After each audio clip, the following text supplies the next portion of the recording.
Hello everyone, good evening, नमस्कार, राधे राधे सभी प्यारे विद्यार्थियों को। मैं उमेश पाल एक बार फिर से आप सभी का आपके अपने परिवार टीचर्स वर्ल्ड में स्वागत करता हूं।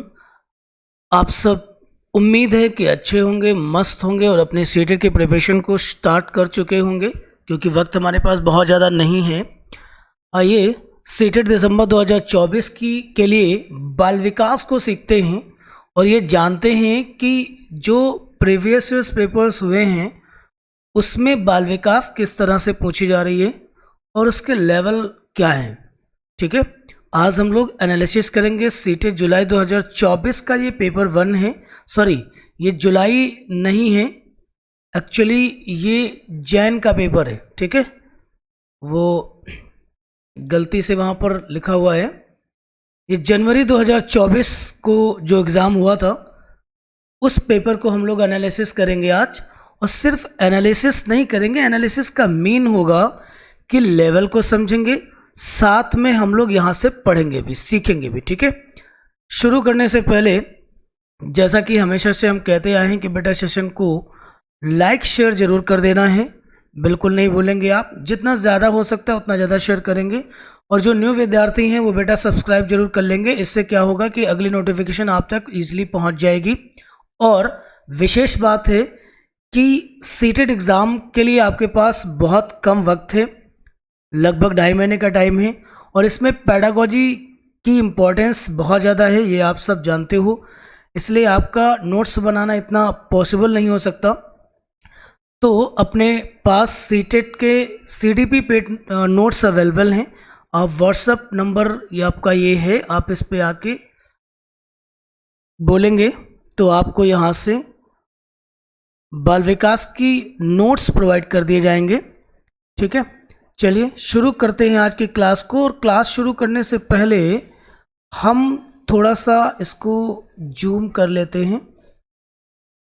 क्या है ना कि जूम कर लेंगे तो थोड़ा सा दिखाई देगा आपको, थोड़ा सा और पास ले आते हैं, सॉरी,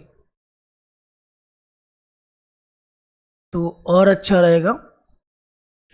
और ये बच्चा आपका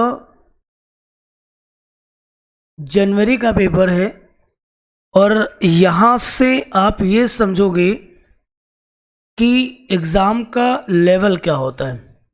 ठीक है, आप देख पा रहे होंगे ओरिजिनल पेपर से हम लोग डिस्कस करेंगे, ऐसा नहीं है कि कहीं से कुछ भी उठा लेंगे।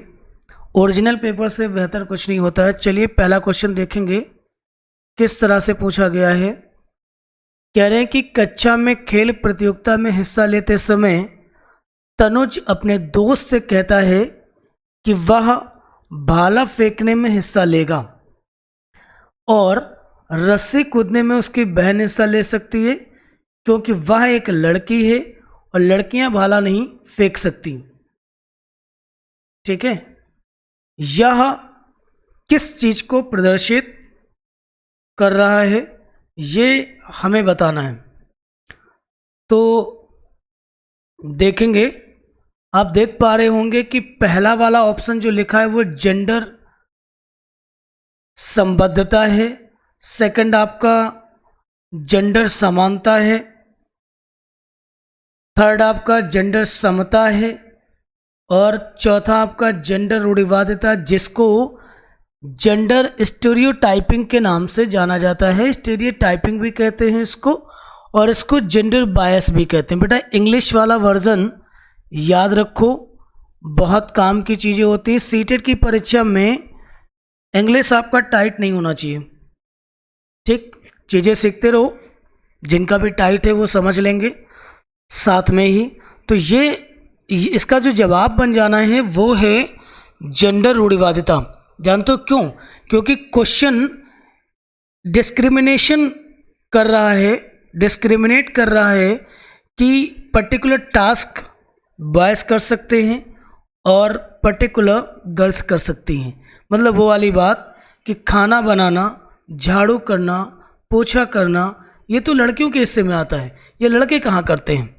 ठीक है, वैसे ही गेम्स में डिफरेंस किया जा रहा है कि भाला फेंकने का काम तो ताकत वाला हो गया और रस्सी कूदने का काम लड़कियां करेंगी, वो लड़के नहीं कर सकते। वही वाली बात है ना, इस पे बहुत सारे क्वेश्चन बनते हैं कि कई बार बच्चे से टीचर अथवा उसके पिताजी पेरेंट्स कहते हैं कि लड़कियों की तरह रोते क्यों, रोने काम किसका है, लड़कियों का है। समझ रहे हैं? तो इस तरीके की जो घटनाएं हैं वो जेंडर स्टेरियोटाइपिंग या फिर जेंडर बायस को रिप्रेजेंट करती हैं। ठीक है, एक लाइन में अगर हम समझना चाहें तो आप ये समझ सकते हो कि जब भी कभी लड़का लड़की, पुरुष स्त्री या दोनों जेंडर में से किसी एक के प्रति शोषण हो रहा हो या किसी को कम देखा जा रहा हो या विभेद किया जा रहा हो तो मान लीजिएगा वो जेंडर स्टेरियोटाइपिंग का केस होगा। ठीक है, देखो एनालिसिस में मैं थोड़ा सा वक्त लूँगा हर क्वेश्चन पे एक्सप्लेनेशन में। उसका कारण ये है कि ज़्यादा क्वेश्चन हो जाएंगे अगर हम सिर्फ उत्तर बता के निकल जाएं तो इसका कोई फ़ायदा भी तो नहीं है ना। ये काम तो आप खुद भी कर सकते हो। मेरा काम है कि क्वेश्चन का आंसर ये वाला क्यों बनेगा इस पर डिस्कशन करना, बाकी के 3 क्यों नहीं बनेंगे इस पर डिस्कस करना। और सीटेट की परीक्षा में ये महत्वपूर्ण हो जाता है कि कौन सा वाला प्रश्न नहीं, कौन सा वाला उत्तर नहीं बनेगा। ठीक है, आइए अपसारी चिंतन डैश किया हुआ है, अभिसारी चिंतन मतलब देखा जाए तो जो लोग अपसारी चिंतन को जानते होंगे, अभिसारी चिंतन को जानते होंगे, उनके लिए उत्तर क्वेश्चन इजी हो गया है। देखिए अपसारी को out of the box thinking भी कहते हैं, डाइवर्जन थिंकिंग भी कहते हैं, ऑब्स्ट्रैक्ट थिंकिंग भी कहते हैं। अभिसारी को कन्वर्जन थिंकिंग कहते हैं। दोनों में अंतर क्या है? अपसारी चिंतन वाला जो व्यक्ति होगा वो किसी एक समस्या के अधिक समाधान बता सकता है। अभिसारी चिंतन में किसी समस्या का एक ही उत्तर हो सकता है। ठीक है, तो देखते हैं क्या होगा। फर्स्ट ऑप्शन देखो आपको दिख रहा है, अपसारी चिंतन कई उत्तरों को प्रोत्साहित करता है, एनकरेज कर रहा है, और अभिसारी चिंतन एक ही समाधान पर स्थिर है। बेटा इंग्लिश में आना, encourages multiple answers is fixed on one correct solution, जिस पर हम लोग अभी बात कर रहे थे। ठीक है, तो बाकी के ऑप्शन नहीं बनेंगे क्योंकि फर्स्ट आंसर हमको मिल चुका है, सटीक है। इसको आप यहाँ फिल करेंगे तो आपको लाइन पढ़ने से ही फील हो जाएगा कि यही वाला आंसर सही होगा। आइए अगले क्वेश्चन की ओर बढ़ेंगे। क्वेश्चन नंबर 3 को देखेंगे। निम्नलिखित में से कौन सा कथन समावेशी शिक्षा के बारे में सही नहीं है? नोटिस कीजिएगा, जो समावेशी शिक्षा के बारे में सही नहीं है वो बताना है। मतलब वो बताना है जो इंक्लूसिव एजुकेशन के लिए करेक्ट नहीं है। नहीं वाले को देखो इन्होंने बोल्ड कर रखा है। ठीक है, कई बार परीक्षा में जल्दबाजी में विद्यार्थी नहीं को नहीं देखता और उत्तर पॉजिटिव करके चला आता हूँ। समावेशी शिक्षा होती क्या है सबसे पहले समझ लो, बड़ा शॉर्ट टर्म में समझिएगा थोड़े से स्टेटमेंट में, कि समावेशी शिक्षा का अर्थ होता है कि कक्षा जो होती है ना उसमें तमाम तरीके का बच्चा बैठा होता है और उसको कह सकते हो कि 3 लेवल में डिवाइड किया गया। एक वो जो एवरेज है, एक वो जो स्पेशल है। स्पेशल का मीन हो गया कि एक गॉड गिफ्टेड बच्चा बैठा हुआ है, आप उसको ये कह सकते हो कि उसके अंदर पोटेंशियल हाई है, या यूँ कह सकते हो कि उसका IQ लेवल 100+ है, और एक वो है जो एवरेज से बिलो है। और ये तीनों ही कहाँ बैठेंगे, कहाँ सीखेंगे? एक ही कक्षा में बैठेंगे। और ऐसी व्यवस्था का नाम क्या होगा? समावेशी शिक्षा।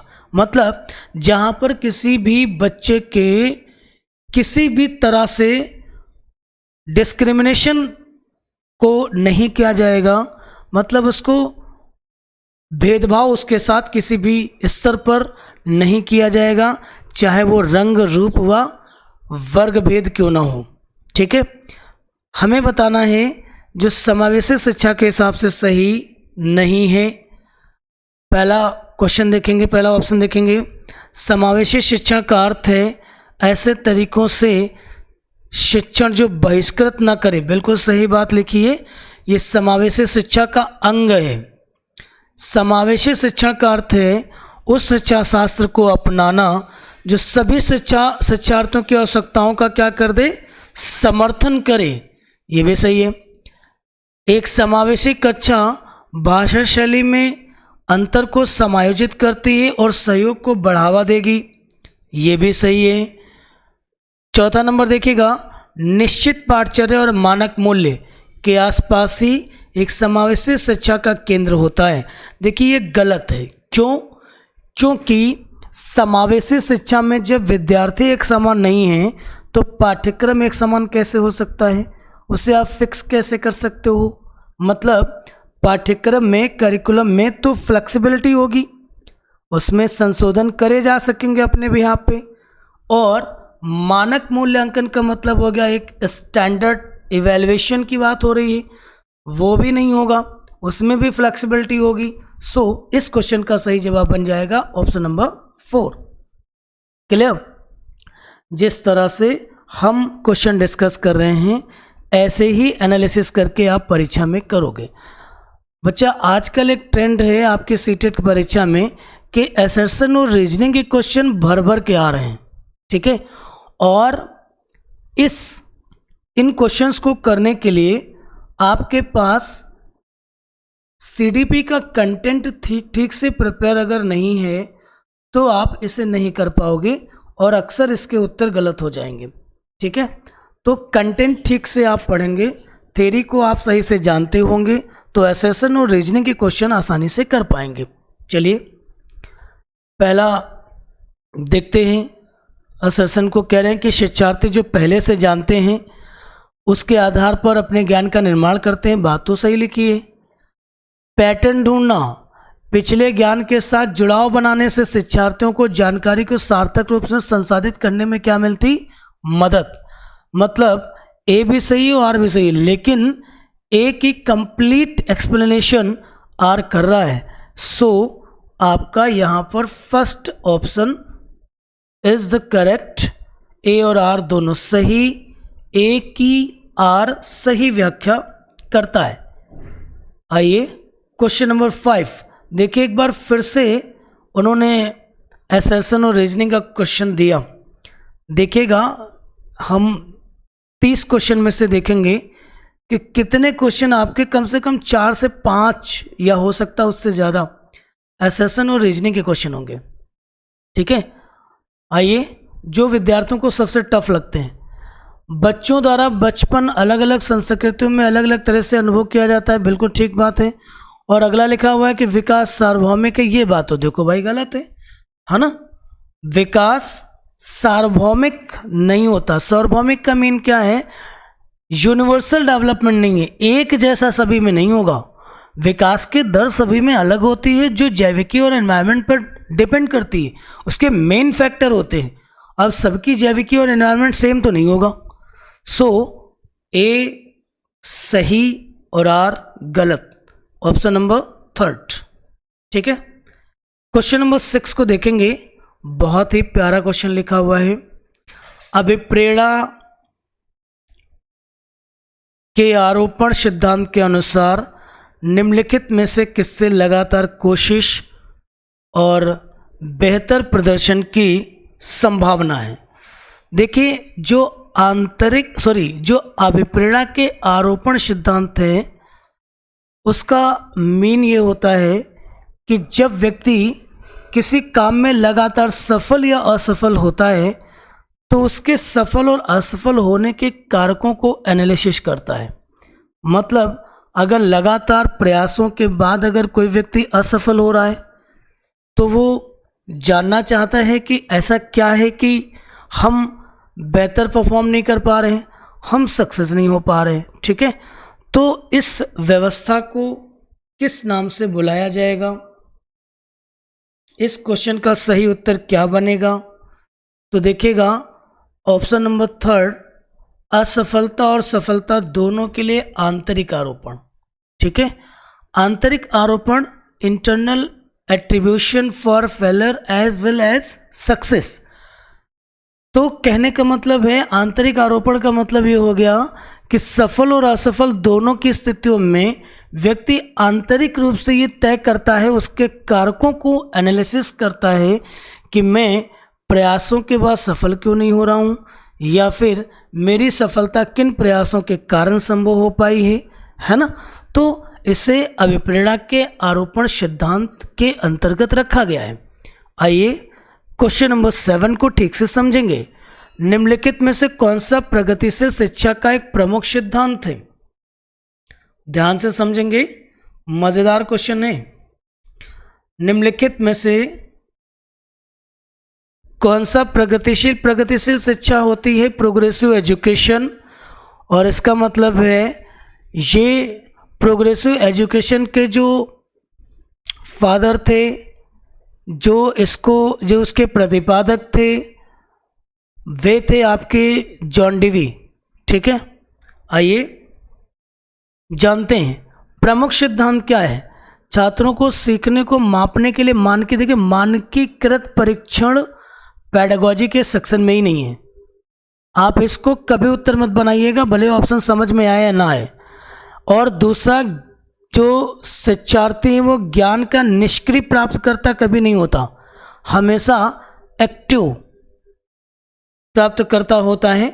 आप देखिएगा, फिर लिखा हुआ है सीखना प्रामाणिक कार्यों पर आधारित होना चाहिए। ये बिल्कुल सही जवाब है इस क्वेश्चन के लिए। ठीक है, चौथा भी नहीं बनेगा, क्यों देख लो, पाठचर्या पूर्व निर्धारित और सार्वभौमिक होनी चाहिए।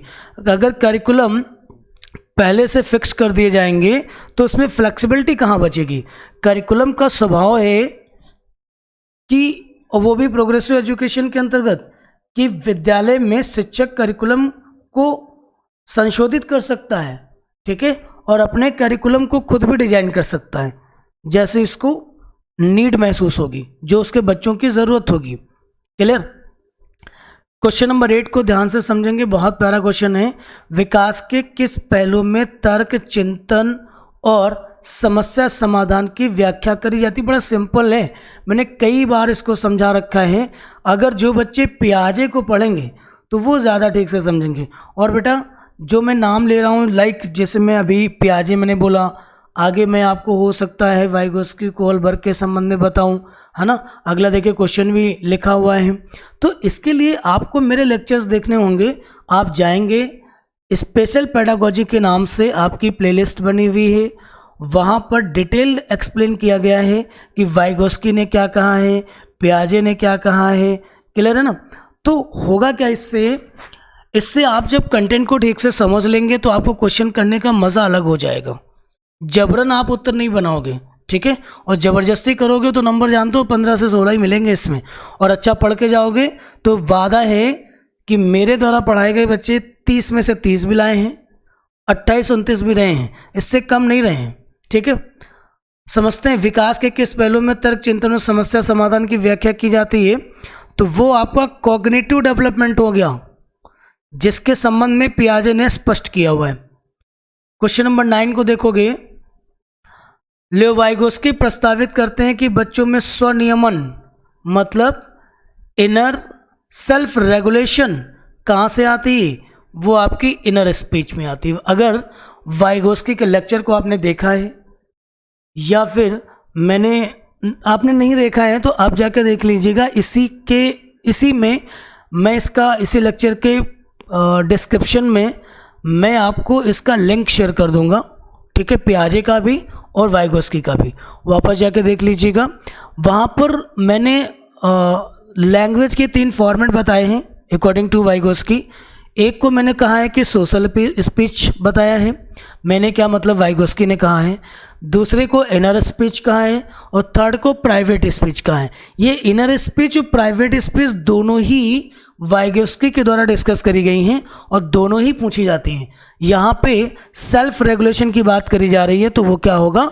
इनर स्पीच होगा। प्राइवेट स्पीच का मतलब आंतरिक वाक, खुद से बातचीत करना। क्लियर। देखिए बेटा, फिर से असर्शन और रीजनिंग का क्वेश्चन आ गया है। मतलब अब मेरा ये 10वां क्वेश्चन चल रहा है और अब तक 3 क्वेश्चन आ चुके हैं, मिल चुके हैं असर्शन और रीजनिंग के। आप इंपॉर्टेंस समझ रहे होगे इसकी। और जानते हो क्या है, सिर्फ सीडीपी में अगर 4-5 क्वेश्चन देंगे, 1-1, 2-2 करके बाकी चीज़ों में देंगे, तो मेरा अनुमान है कि करीब 150 में से 10 से 11 क्वेश्चन आपके असर्शन और रीजनिंग के हो जाए। नहीं तो बहुत महत्वपूर्ण हो जाता है कि पेडागोजी को डेप्थ में जानना, अदरवाइज ये 10-12 नंबर आपसे मिस हो जाएंगे। ठीक है, आइए जानते हैं लॉरेंस कोहलबर्ग के नैतिक विकास सिद्धांत में बच्चे कार्यों को उनके परिणाम के आधार पर अच्छा या बुरा समझने से इस समझ पर पहुंचते हैं कि नियम और कानून नम्य हैं और उन्हें बदले जा सकते हैं। कारण देखिएगा, लॉरेंस कोहलबर्ग का तर्क है कि नैतिक विकास क्रमिक रूप से चरणों में होता है। देखिए एक चीज़ समझ लो कि जो आपका स्टेटमेंट लिखा हुआ है वो बिल्कुल सही है, होता है। लॉरेंस कोहलबर्ग का जो मोरल डेवलपमेंट थ्योरी है उसमें स्पष्ट किया गया हुआ है, ये आप लेक्चर जाके देखेंगे। और दूसरा है कि लॉरेंस कोहलबर्ग के अकॉर्डिंग जो मोरल डेवलपमेंट बच्चों में होता है वो सीक्वेंशियली होता है, ये भी सही बात है। प्रोग्रेसिव स्टेजेस में होता है, ये भी सही बात है। सो ए और आर दोनों सही हैं, लेकिन एक समस्या है कि क्या आर ए की सही व्याख्या कर रहा है, ये देख लो भाई। तो लॉरेंस कोहलबर्ग का तर्क है कि नैतिक विकास क्रमिक रूप से चरणों में होता है। ठीक है, तो ये व्याख्या तो कर रहा है क्योंकि जब चरणों में होगा, अलग अलग स्टेजेस में होगा, तो सिंपल सी बात है कि अलग अलग स्टेज में अलग अलग डिटेल्स होंगी और अलग अलग मतलब मोरल डेवलपमेंट जो होगा वो स्विच कर रहा होगा। ठीक है, सो आपका इस क्वेश्चन का सही जवाब बन जाएगा ऑप्शन नंबर फर्स्ट। 11 देखोगे, क्वेश्चन नंबर 11 को ठीक से समझेंगे। लिखा हुआ है कि हार्वर्ड गार्डनर के बहुपद सिद्धांत के अनुसार निम्नलिखित में से कौन सा सेट बुद्धि और उसके संबंधित विशेषताओं के सही मेल का प्रतिनिधित्व करेगा। मिलान करना है, मैचिंग है यार, कुछ नहीं है। देखो फर्स्ट आपका क्या आंसर बनाएगा, क्या नहीं बनाएगा, क्यों? अंतर्वैयक्तिक। अब एक चीज ध्यान रखना, इसको इंग्लिश में जरूर पढ़ लेना, क्योंकि अगर आपने इंग्लिश पढ़ी होगी और इंग्लिश में समझा होगा तो आप सही डिटेल कर पाओगे और इसको क्रॉस चेक कर पाओगे। ठीक है, देखिएगा हम आपको समझा रहे हैं, दो इंटेलिजेंस होती हैं, एक होता है इंट्रापर्सनल और एक होता है इंटरपर्सनल। अब दोनों में विभेद समझ लो। इंटरपर्सनल में क्या होता है, इसमें ऐसी योग्यता होती है जो दूसरों के व्यवहारों को समझ सकता हो, वो क्या कहलाएगा, इंट्रापर्सनल कहलाएगा। जो दूसरों को समझे, उनकी भावनाओं को समझ सकता हो, उनके उद्देश्यों को समझ सकता हो, ये आपका इंटरपर्सनल इंटेलिजेंस के अंतर्गत आएगा। और जो इंट्रापर्सनल होता है, इस बुद्धि के अनुसार व्यक्ति अपनी शक्ति और कमजोरियों के बारे में जानता है और जिसके कारण वो सामाजिक अंतःक्रिया के दौरान समाज से मधुर संबंध स्थापित करता है। ऐसे में आपके दार्शनिक और आध्यात्मिक नेता आते हैं। ठीक है, अब आप समझिएगा, मतलब ये वाला जो पहला वाला ऑप्शन बनाया है उसने इंटरपर्सनल की ये विशेषता लिखी है और इधर उसने क्या लिखा है, इंट्रापर्सनल लिखा है। सो गलत हो गया। तार्किक गणित, नृत्य और क्रीड़ा से संबंधित है, ये गलत हो गया। म्यूजिकल परफॉर्मेंस स्किल और क्रिएटिविटी मतलब प्रदर्शनी और रचना के कौशल से आएगा, ये सही है आपका। ठीक है, तो आपका उत्तर मिल गया है, इसलिए आप चौथे में जाने की ज़रूरत नहीं है। क्वेश्चन नंबर 12 को देखोगे, निम्नलिखित में से कौन सा कथन अधिगम के बारे में सही नहीं है। नोटिस करो, अधिगम के बारे में सही नहीं है, हमको उसे बताना है। तो देखिएगा, जो सही नहीं है उसे बताना है। अधिगम शिक्षार्थी के पूर्व ज्ञान पर आधारित है, सही। अधिगम का तात्पर्य पूर्व वैचारिक स्कीम्स के पुनर्गठन से है, मतलब चेंजेबल स्कीमा के परिवर्तन से, ये भी सही है। अधिगम सामाजिक क्रिया द्वारा संबंधित होता है, ये भी सही है। गलत क्या हो गया फिर, चौथा। पढ़ने की भी जरूरत नहीं, 4 ऑप्शन है, 3 तो उसके अकॉर्डिंग चले गए, चौथा उसके अपोजिट हो गया। तो अकॉर्डिंग टू क्वेश्चन आपका अधिगम एक प्रक्रिया नहीं, प्रोडक्ट है, उत्पाद है, ये सही हो गया। अब आएंगे हम क्वेश्चन नंबर 13 को देखेंगे। क्वेश्चन नंबर 13 को देखेंगे, लिखा हुआ है कि निम्नलिखित में से कौन सा कारक समस्या समाधान को बढ़ावा देता है। तो सिंपल है, डाइवर्जेंट थिंकिंग करेगा। ठीक है।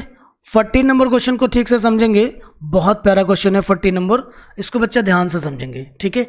यहाँ से क्वेश्चन बहुत बनता है और इसके लिए आपको कोहलबर्ग को जानना बहुत ज़रूरी है। क्लियर? कोहलबर्ग देखो क्या कह रहे हैं उसको समझेंगे। कोहलबर्ग के नैतिक विकास सिद्धांत के अनुसार किस स्तर पर बच्चे आत्म केंद्रित होंगे? समझ लो, मतलब सेल्फ सेंटर्ड होंगे और किसी काम को करने में अपना ही लाभ देखते हैं।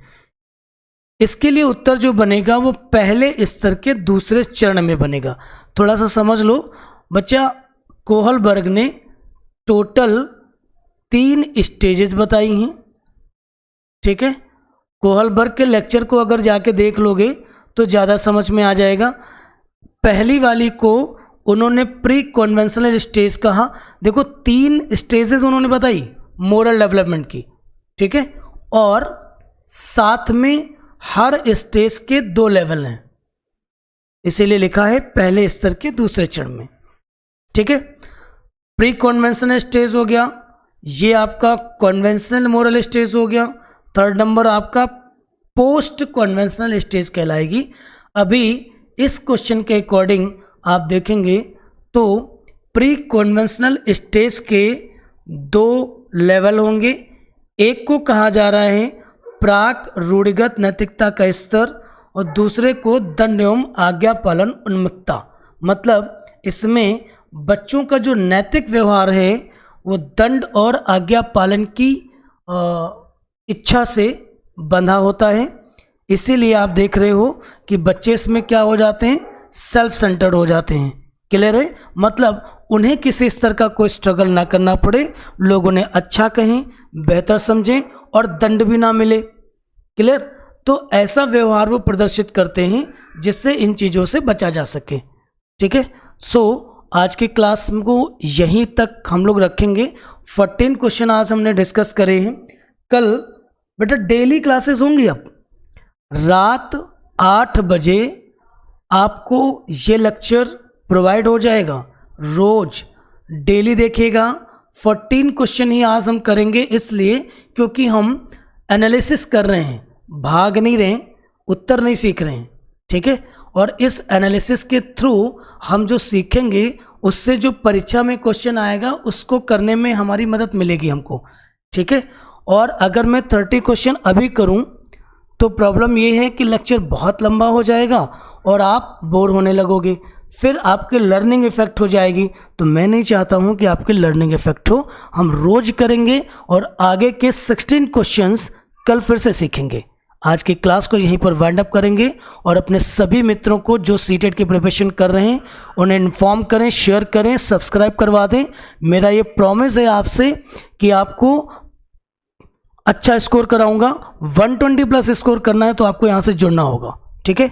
आज की क्लास को यहीं पर वाइंड अप करेंगे। Thank you so much.